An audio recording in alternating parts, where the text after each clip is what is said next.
Hey friends, Mark here from CNC Sourced. Today I want to talk about one of the most common questions we get asked. What is the best type of wood to use for laser cutting and engraving? There are lots of options out there, from softwoods like pine and cedar to hardwoods like oak and mahogany. I'll guide you through the benefits and drawbacks of various species to help you make an informed choice. Don't miss out on the exclusive tip at the end of this video for achieving the perfect finish on your laser engraved wood projects. Let's start with some woods that are ideal for beginners first venturing into laser cutting.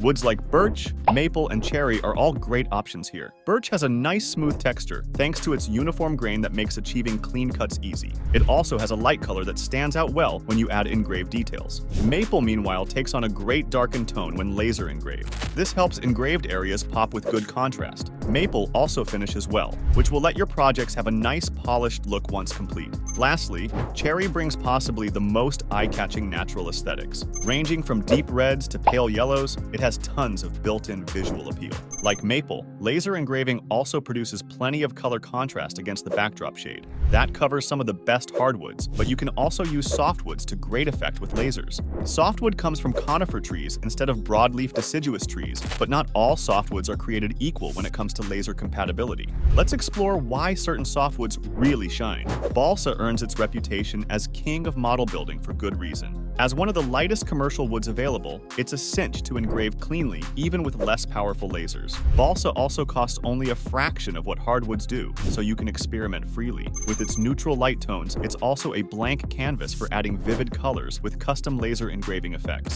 Cedar brings its trademark pleasant smell to the laser party as well. I've used it to create personal mementos like custom engraved keepsake boxes that will be cherished for years. The wood's natural reddish hues add a traditional, timeless accent. Beyond small laser projects, cedar's famed weather resistance makes it a popular choice even for larger outdoor builds like engraved garden benches. Pine varieties bring versatility on a budget, as you'd expect. Their neutral hues won't interfere with your intended engraving colors. Engrave lightly to produce a nice highlighted effect for things like custom signs, or dial up the laser power to yield darker engraved channels. Just remember that pine can be moderately smoky when engraving. Proper ventilation is key. Those should give you a head start on some of the most beginner-friendly woods for basic laser experiments. But let's dive deeper now into the characteristics that make certain hardwoods really shine for more ambitious laser cutting endeavors. We'll also touch on a few engineered wood products that can be leveraged instead of natural solid woods. First off, basswood remains a hugely popular choice thanks to how effortlessly it can be laser cut. It combines softness reminiscent of pine with very light tones like balsa that won't interfere at all with your intended design colors. In other words, it's a blank canvas with few limits on creativity. While it lacks the innate beauty of pricier exotic hardwoods, you can transform basswood into stunning projects with custom laser artistry alone. Oak and ash at the other end of the spectrum offer supreme hardness and durability, but require more laser power to handle effectively. In exchange for beefier laser requirements though, you unlock sturdy woods perfect for lasting heirloom quality crafts. Just think richly grained cutting boards, jewelry boxes, and personalized sigil plaques built to endure generations thanks to these woods' innate resilience. When it comes to price and prestige though, few can compete with mahogany. This exotic import commands premium pricing, but delivers royal elegance in spades. Its trademark reddish hues and refined texture cement its reputation as the pinnacle of luxury woods. Expect people to be stunned when you unveil hand-engraved mahogany tech accessories like custom iPhone cases. Yes, they'll be envious, but that just means you have great taste, my friend. I recommend trying mahogany at least once if your budget allows purely to unlock inspiration for new creative avenues. Beyond traditional solid wood types, let's also consider a few engineered wood alternatives that can deliver easier laser cutting combined with much lower cost. First off, laser engraving plywood unlocks consistent results thanks to its layered uniform structure. Just remember to choose plywood grades specifically made for laser work, as some adhesives react poorly. Proper ventilation is critical when working with any engineered woods. Particle board offers another budget blank canvas primed for custom laser art at pennies on the dollar versus natural hardwoods. I've used it to create abstract wall art on the cheap. Again though, ventilation remains vital to extract fumes from laser interaction with adhesives present. MDF, on the other hand, lacks plywood's layered structure, so proves trickier for crisp laser etching. Stick to plywood or particle board over MDF for best budget engineered wood laser results. Now, as we wrap up, remember that regardless of whether you choose natural woods or engineered alternatives, proper laser cutter configuration is crucial for success. So reference Hence our recommended starting settings of around 80 watts laser power, 80% speed, and 80 inches per minute cut rate when working with roughly 1/8 inch material as a starting point. You can then tweak parameters from there as needed for the specific wood type chosen. Okay, my friends, that just about covers the spectrum of top options for laser wood cutting and engraving. I invite you to check out the full guide over at our blog, cncsourced.com.